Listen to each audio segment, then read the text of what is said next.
I finally have gotten a different thing.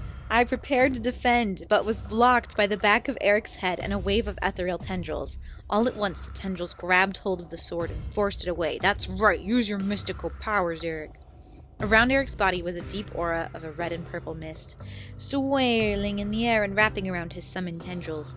As he stepped forward, Orabel surprisingly stepped back. I won't let you hurt the one I love. Yeah, neither will I. With a snarl, Orabel lunged at Erik, trying to wrap her arms around him, but was pushed away by Erik's tendrils. Orabel and Erik charged at one another, Orabel gripping onto Erik's outstretched tendrils and began to push at each other. The wounds on the Demon Lord's body began to open and bleed further, causing it to quake as it pushed against Erik's strength. You won't last long in that body. Give up. Shut up! Shut up! Shut up! Shut up! With her screams, Orabel locked away the tendrils before her and managed to get close to Erik, but not without impaling herself on traps Erik had placed around him, which caused spikes to shoot up and into the rotten body of the Demon Lord. Ew. Disgusted by the sight and smell, Erik used his tendrils to shove Orabel off of him and towards the opposite end of the room, where Orabel slid and rolled against the marble, painting it red and black with blood. That is disgusting. Quickly, Orabel jumped back up and began to howl and scream, her cries filling the room and making it quake violently. Gah! Or ah! As they say. I held my head, trying to block out the sound, but her cries began to fill my head with dissonant pain. Erik, in defiance, sprayed a volley of spikes at her. All landed on target. The spikes remained in the corpse, but Orabel continued to move, desperate to fight back with everything that she had. What was wrong with her? How was she able to keep going? Were spirits really that powerful? I quickly grabbed Diana, pulling her up to her feet, and ran to the corner of the room, needing to be in the room to still help Erik, but desperate to keep Orabel away from Diana. Orabel! Diana began to flail and fight back, but I dug my nails into Diana's sides, forcing her back with gritted teeth. Diana, move! As Diana's back hit the corner of the room, I could hear Erik release a grunt of pain, causing me to look over my shoulder to see what had happened to him. No, you have to protect him! Oh my gosh, Erik, having knocked away a slash from Orabel's sword, unfortunately couldn't block a fist from sending Erik flying at the wall. If that was Diana, I'm gonna come catch you, girl. I cannot be having this. Orabel's already doomed. I hate her. No baby spirits are dealing with my man. Erik's body slammed into the stone, and he fell to the ground, gasping for air and curled over himself from the pain. Erik! I instantly rushed over and knelt at Erik's side, wrapping an arm over him as he slowly began to rise back up. I'm fine, princess. I shook my head and looked to Orabel, seeing her slowly make her way towards us. I was certain that the body she was using was drained of any blood, yet she managed to keep it moving with her own energy. It was morbidly disgusting to see, but I was forced to bear witness as it came closer to where we were. What are we going to do? Erik and I looked at each other, desperate to find an answer in each other's eyes. However, one finally appeared in my mind. According to Diana, when I had Orabel with me, I was overflowing with energy.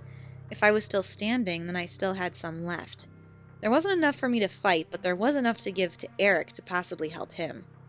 I suddenly grabbed Erik's face and kissed him, willing my energy into his body. Erik, despite naturally accepting it, stared wide-eyed at me in surprise. I really want to see, like, fan art of this. It's just like, and he's, like, covered in blood with, like, tendrils, like, why now? I didn't want to pass out, so I pulled away when I began to feel lightheaded. I hoped and prayed that it was enough energy to end this fight, so I smiled at Erik, nodding to him. Finish this so we can go home. I quickly collapsed onto my hands, panting for air. The room began to spin, but I had to shake it off. I had to see this through. Erik gazed at me before nodding and turning to Orabel, who was halfway across the room now. Slowly, Erik rose to his feet and summoned his mob of tendrils, each dancing and wavy like angry snakes in the air. You've been in my way for long enough, spirit. Walking forward, Erik lashed out his tendrils at Orabel, whipping and snapping at the body she was possessing and forcing it back, despite her attempts to block out and force them away. Every so often, a spike would fly from a ring of Erik tendrils, piercing into Orabel like a skewer. As Erik passed the Demon Lord's sword, he reached down and picked it up, surprisingly with ease. I could barely stand, gripping onto the wall as I watched Erik lift the sword to his side. You possessed my wife, brought her to this world, and dared to attack her? All because of what my father did to you. pitiful. I agree. Orabel let out a threatening and frightening shout, lurching forward to try and tackle Erik, but was pushed away by the Demon Lord's blade and Erik's tendrils, causing her to knock into and collapse into one of the nearby pillars. Orabel slowly rose, pushing the debris off of her before glaring hard at Erik. Erik glared back in kind before raising his father's blade up to his side, preparing to charge forward, with it ready to plunge into her. I will send you to purgatory and free you from your suffering. With one last cry, Erik ran and thrust the Demon Lord's sword forward into Orabel, causing her to cry out. You totally brought that on yourself. You could have just, possessed a bunny or something and we could have kept you around, but no! You had to possess the Demon Lord and try to kill everyone. The room began to vibrate and quake, causing me to cover my head. However, Erik released the hilt of the sword and rushed back to me. Yay! A bright light filled the room, blinding Erik and I.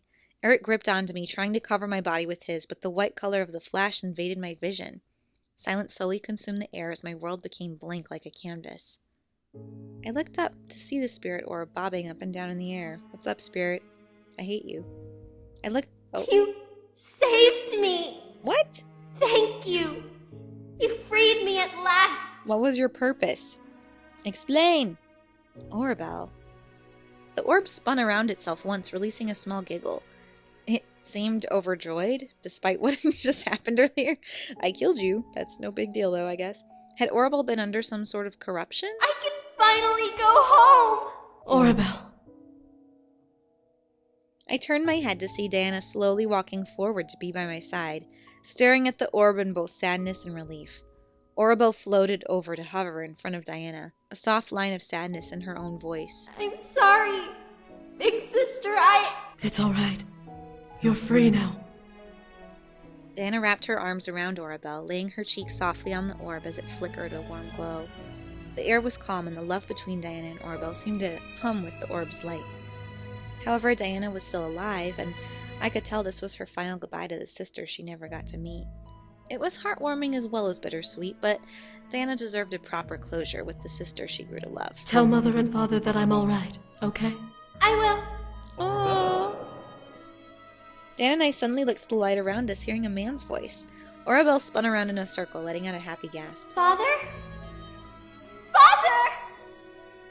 Orabel quickly left Diana's arms and began to fly into the bright light, but stopped and spoke once more. Take care of the world, okay? You're everyone's... Oops. Take care of the world, okay? You're everyone's mother now, sister. What? Diana grinned and chuckled a bit, stray tears falling down the sides of her face. I'll do my best. Bye-bye, human! Bye-bye, you evil little corruption spirit. Bye. I couldn't help waving as the orb finally faded away into the light. Oh, I'm glad everyone else is so forgiving so quickly.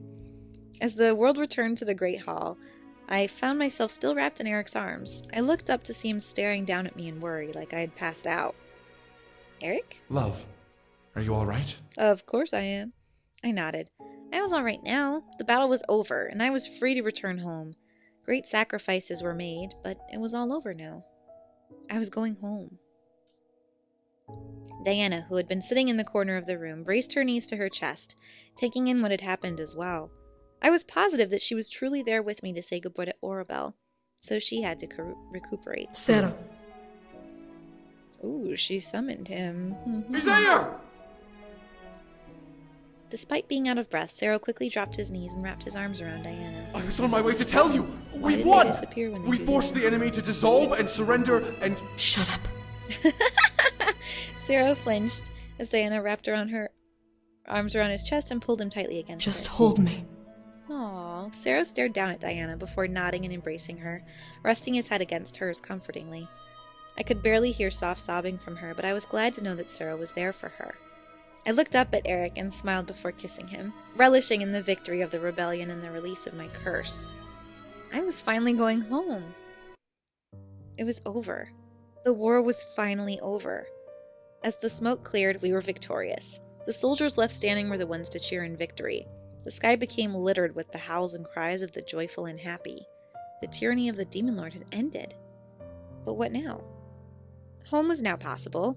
We could go back to the human world and we could live our lives as we wanted. It was something I desperately wanted, and yet my body wasn't made to the journey just yet. We had to celebrate the success of the war, after all. As the full moon rose over LiEat Castle towards the dawn, the entirety of the demon world celebrated with endless drink and food, laughter, and dancing. It was so unreal, but the courtyard that I could see was filled with smiles and happy faces. We had stayed for one more night, traveling back to LiEat Castle to rest and return home as healthy as we could be. After all, we had just gone through a war. One more night in the demon world certainly wasn't going to hurt us. Sure. While the majority of the rebellion danced in the courtyard, I remained with the incubi and the rebel leaders, who were all in the royal hall having their own celebration. Drinks were shared and battle stories were exchanged, making some laugh and others roll their eyes. I found myself intrigued at the stories Sergeant told about the front line. As I looked at Diana, however, she simply kept quiet with a small smile on her face. She looked at the incubi and the rebel leaders in silence before walking away from the little party we had. As if she knew I was staring at her, Diana looked over to me and slightly gestured with her head for me to follow. Why not? I followed, curious as to where she was going. I made sure to remain quiet as I separated from the rest of the group and followed her out of the room into the hall. The entire journey, Diana didn't speak a word. This is going to be about Saero, you just know it. Diana led me through the castle, and so he didn't follow her. Ooh, the royal bedroom with a balcony. Was this a guest room? It was untouched, and I could smell the very faint scent of dust. Why did she bring me here? Was this her parents' room? Oh god. Do you guys remember last time we were on a balcony with Diana? Not a good time. Diana stepped into the room, using her magic to ignite the candelabras and air out of the room by opening the balcony window. Before I could ask, however, Diana finally spoke up. I have to thank you, dear. For what? For aiding us in this war. We've been fighting the Demon Lord for so long. We thought the war would never end. As terrible as the circumstance was, if you hadn't been summoned here, we probably would have still been fighting now. Diana walked back to the balcony and leaned against the railing, staring into the dark night sky. The light from the room illuminated her as she gazed at the stars. Despite the situation around us, the air seemed calm, with the faint echo of the celebrations whispering through the night. I walked over and stood beside her, leaning against the balcony, and looked at Diana as she smiled and let out a chuckle. To be very honest, I didn't expect to ever see you again. After I took your energy that night, I vowed to never deal with humans again. No clairvoyance could have told me about you coming into play in this war. I wasn't exactly counting on coming here.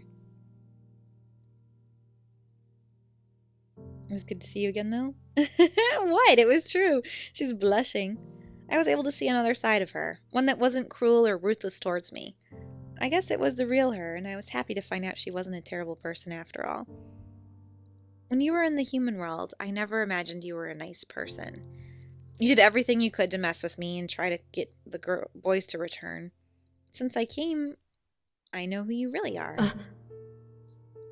You have a good heart, Diana, and I'm glad to know that now. Diana stared for a while before smiling softly, her eyes slightly glossing over in a sense of appreciation. She almost looked like a little girl for half a second. Her face was so full of innocence. And you do as well, my friend. Aww! Diana turned her body to me and held her hand out towards me. I smiled back and took her hand, gently shaking it before pulling her to me, surprising her. Are we gonna hug? I wanted to hug her, so I did. I hope we're not, cheating on Erik this way. I wrapped my arms around her body and felt her very slowly relax into my embrace. With a small breath and what I assumed to be a purr, Diana wrapped her arms around me and hugged me back.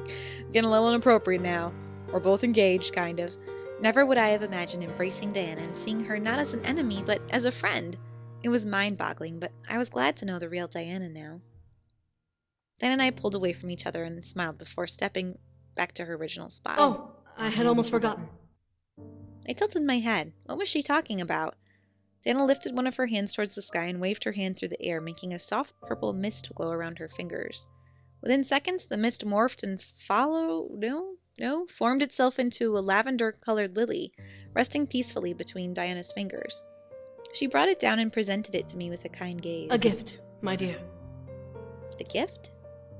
I took the flower out of Diana's hands and inspected it. It was light, but I could feel a soft glow of magic emanating from the stem and petals.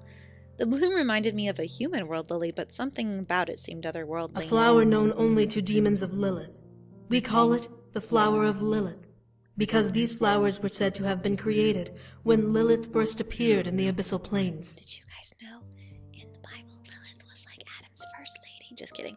I mean, not totally. But anyway, she was supposed to be like Adam's first wife, and she was like, JK, I'm outie, and then he had Eve. Anyway, that's the story. I think it's kind of funny that Lilith is the name of this demon area. That's all. Okay. I stared at Diana, not understanding why she was giving me such a gift. She chuckled at my confusion. It is also a flower we succubi use when we marry. Did we just get married, Diana? Did we just get married? Use? What do you mean? Diana chuckled again before she gently took the flower from my hands and tucked it behind my ear. As it settled there, I felt mist circle my head and form a flower crown of lavender lilies. The way Diana looked at me made me feel like I was in my bridal wear already. A human you may be, but Lilith would have been proud to see you marrying one of her own.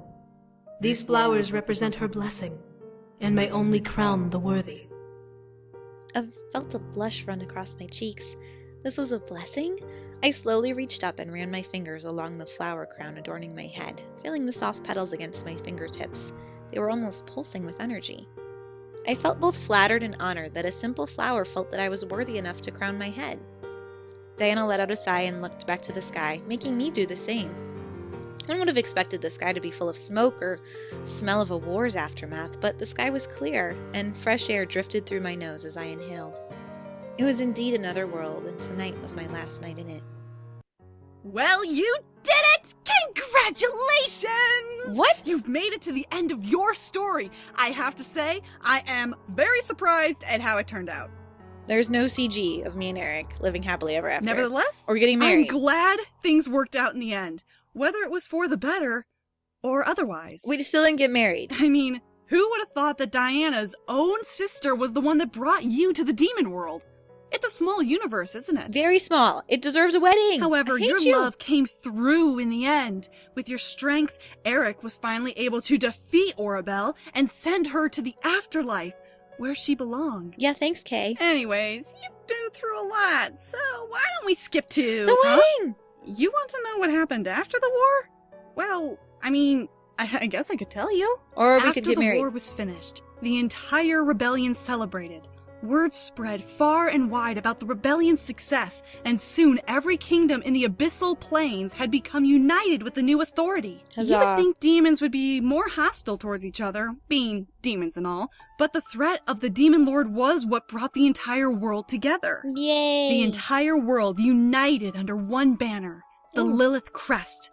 Diana became the sovereign of the entire plane, accepted and loved by practically everyone because of her devotion to the world and her bravery in the war. Achievement long And live the queen. thanks to you, she was finally Yay. able to find true love in the form of a tainted Nephilim named Saero. I like how that's crap. delivered. I shouldn't have let that one slip. Oops. Anyway, when they bound their souls together in marriage, he became king of the demon world. However, it was just a title to him. The real power belonged to Diana. I don't know if Diana demons really became get one of the married most very often. beloved rulers in all of demon world history. Her natural heart of gold led her to lead the world to a prosperous future, one filled with peace and happiness. Okay, are you like a future time traveler lady? The You other just know rebel all leaders this? supported her, eventually changing the caste system of the world and slowly working their way towards a plane as equal and peaceful as it could be. Diana had her suspicions, of course, as any monarch would, but if they had any sort of bad thoughts about her before, they certainly didn't during the recreation of the world.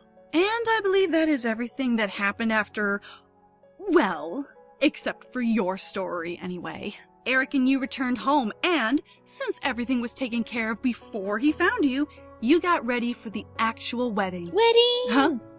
How do I know? Well, I have my ways. Maybe you should check it out. Yay! Wedding. Now that I was unhindered by a spirit I couldn't control, I was finally able to move on and say yes to Erik with every ounce of my heart in our wedding vows. My entire being became light as I watched his expression melt into endless joy at my vows to him. Our kiss was as magical as a fairy tale prince and princess kiss, glowing in positive and hopeful energy as the people who watched cheered in congratulations. I could go on and on about the wedding and the honeymoon, but honestly, after the war, I was more concerned of living my life afterwards. Our lives escalated to new heights after we officially became husband and wife. Erik started a chain of suit shops and had become a very powerful man in the fashion business industry. Typical, his vests were always on point. It was rather hilarious to see him square up James every fitting he needed with a smirk of equal standing to his once upper-tier brother. As for me, I began to go through my own success in life, dedicating myself to becoming exactly what I wanted to be. After all, my husband had made a name for himself in the fashion world. If I put the same amount of work in as I did in the demon world, then I was going to be okay. However, there was never a day that went by that I didn't think about what was happening in the abyssal planes. It was a heavy chapter of my life, one that tested the love between me and Erik. To think that I was under the influence of a child who needed to be set free still astounded me to no end. For a moment, I myself almost believed that I was pregnant instead. Thankfully, that wasn't the case. Still, I was confident that we would get through it and stay together no matter what came our way. Demon, devil, spirit, it didn't matter to us. We were unstoppable together. The faint memory of my own power slightly tingled through me every time I grew confident, eagerly reminding me that I had strength of my own. I would never let anyone come between me and Erik ever again. And when that new wife comes in when I do the next playthrough, she's going down! Anyway, the thoughts of it all echoed in my mind as I sat in bed, looking up at the ceiling with a wide smile on my face. Despite the dangers of being real, the war was an adventure, fun to look back upon in my memories. I took in a breath and let out a sigh, leaning back against the bedpost and closing my eyes. I was at peace, and everything was all right. Princess? Yes, Erik. How may I help you, Erik? You have a very muscular neck, Erik. I opened my eyes at the sound of my pet name, looking up to see Erik at the door, smiling at me and holding a plate of food. Unlike the demon world, this world had the makings of pastries, eggs, bacon and sausage, and other delicious concoctions made for the early morning. As I took in the sight of all of my favorite foods on the plate in Erik's hand, I licked my lips and let out a happy hum. Hey, that looks delicious. And it's all for you. I was squealing internally, feeling a bit spoiled at the treatment he was giving me. As he walked over and sat on the edge of the bed, Erik handed me the plate and watched as I accepted it and took a bite of what he offered, groaning at the amazing taste. With a smile, I took some of it onto the fork that was on the plate and offered it to Erik, seeing him stare at me in slight surprise before smiling and taking the bite, licking his lips after. Thank you, Erik. You spoil me. Anything for you, my sweet princess. I giggled at the name, nuzzling Erik's hand as it came up to caress my cheek lovingly. His hands were always so soft and warm, perfect to hold me and make me feel safe and loved. I opened my eye to look up at him cutely, seeing him blush with a smile of his own. I would happily do anything for you. Anything? Anything. Just name it. Let's think of a good one. Cake! More cake. Always cake. I cupped his hand and gently placed a kiss over his palm, feeling him stare in surprise at the gesture. I could almost hear the blush on his face intensifying before I even looked back at him to confirm it. He was red as an apple. Perfect. I giggled again and nuzzled his hand, almost laying my head on it. Be with me forever? I took a small cute moment for Erik to regain his composure before nodding, brushing a strand of hair between my ears. Forever and always. Let's hear that one again. Forever and always. Oh, Erik. Hold me every day and every night? As close as I can hold you to me. Oops. As close as I can hold you to me. Sweet waves of joy rushed through me at every answer he gave, confirming his devotion and love for me. I was so lucky to have him as my own, and I could tell that he believed himself to be the lucky one.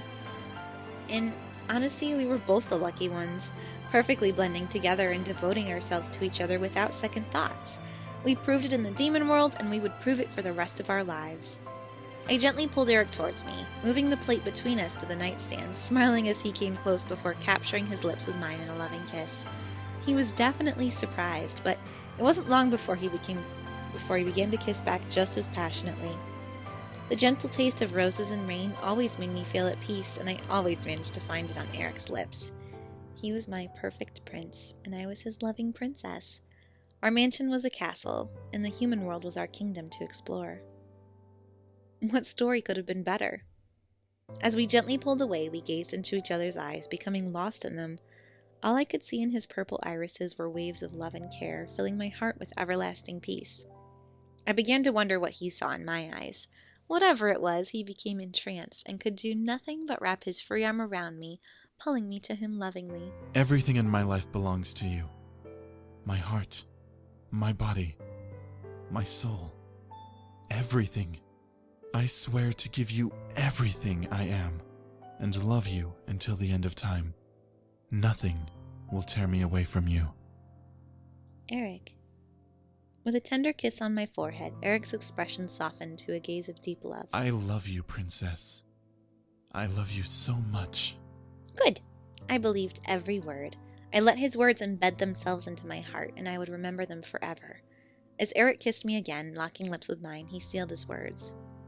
I would love him and continue to hold him close for the rest of my life. Nothing would be able to tear me away from him any longer. And that was my perfect, happily ever after. And hopelessly devoted to you. Bow, Olivia Newton-John! Sing it. Oh man, I don't know how it starts. Mine's not the first heartbroken. My eyes are not the first to cry. But Erik saved the day. He killed the baby spirit haunting me. I'll come up with a better song later. But how did you guys feel about it? I guess we can watch the credits together now. Oh geez, let's listen to the song. Is it new? I liked the song last time in the credits. I'll be quiet now. I don't need to be quiet. Anyway, what did you think of this game? I don't know if you guys have been watching other playthroughs. I know their stories are going to be different. Is it going to start? Okay, that's fine. To be honest,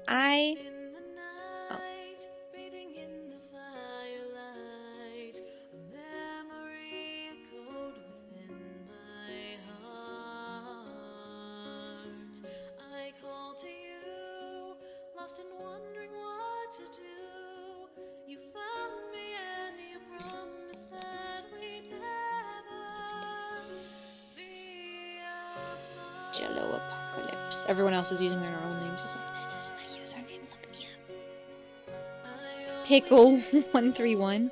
Is Suzu in this game? Or Naomi? What? I don't even know who these people are. That's okay. Anyway, I was kind of surprised that it didn't matter more my interactions with the spirit. Like, it was all about my interactions with the incubus. Or my fiance or whatever. And I was like, I guess that makes sense. But I wish I had gone more into, like, their personality. Like, Erik is really sweet and devoted and, like, super caring. And I understand they went into that a little bit. But I feel like it was just kind of a little bit generic and like, oh, princess, are you alright? Princess, I will come rescue you. And it wasn't like any of his feelings dealing with what his dad did to Diana's. I mean, there's always, like, fan fiction for this stuff. But, I don't know. Songs, voices. Yay, Kickstarter people. Wasn't me, sorry. I should have done it. But I didn't. Such is my life. I did back Amplitude, which is the sequel to, not Persona. What is it called? The sequel to Frequency. But, I always get, that was the first thing I've ever done on Kickstarter, and so I always get nervous about that. But I'm glad this game was made. How do you feel about it? Do you think it was just a good, like, standalone game? Do you think it was a good sequel? Did you think it was a good, like, dating sim? I don't think this was an Atone game at all. I mean, it was a visual novel. But, I don't know. I just wish you had gotten to know your fiance better, and, like, explored stuff with him more. I mean, he did defend you from the thing, but it wasn't like you guys went into your relationship a ton. He was like, I don't want you to find me disgusting, which I feel like everyone would feel that way. I mean, Sam would react slightly differently probably and be like, how dare you? Hacha! I am not disgusting, I'm freaking awesome. I'm gonna go and squish this thing with my foot. And that's fine. Whereas Erik was more like, I don't think I'm ugly. Which just does show his personality a little bit. I don't know. I finished it. My head feels like it's gonna explode because I'm using my headphones that like slowly compress my brain into a little hourglass. Oh hey, thanks to the families and friends of people who made stuff. Good job. A+. That's a nice song.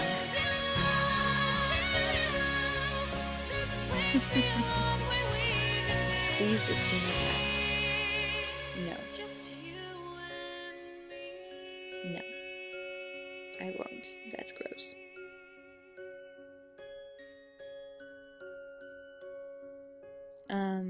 What else is there to say? There were not enough CGs for me for a sequel that was actually backed by people. But this is a pretty background. I liked that they had a different background for the fighty fights. And that the spirit found some happiness. Why didn't we talk to the spirit's moms? I thought that was going to happen this game. Anyway, I need to stop complaining. It was overall enjoyable. Ooh, hopelessly devoted to you, achievement unlocked. Does it change this at all? Now that I've unlocked his happy ending? No, of course not. Anyway, let me know what you think. Who do you want me to tackle next? I know who I'm going to tackle next, but you don't know who I'm going to tackle next. It's a surprise! And I will be playing more Psychonauts with the boyfriend. I know our first episode was a little weird, but that's just because we had a million recording issues, so please do give the series a chance. It is a great game. Even if you don't want to watch me play it, just play the game. Or watch me play the game with my boyfriend.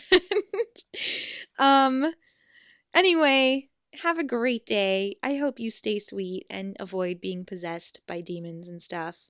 Or just ghosts. And may you have all the cake you desire, and may no one ever be mean, including you. Good day. Bye!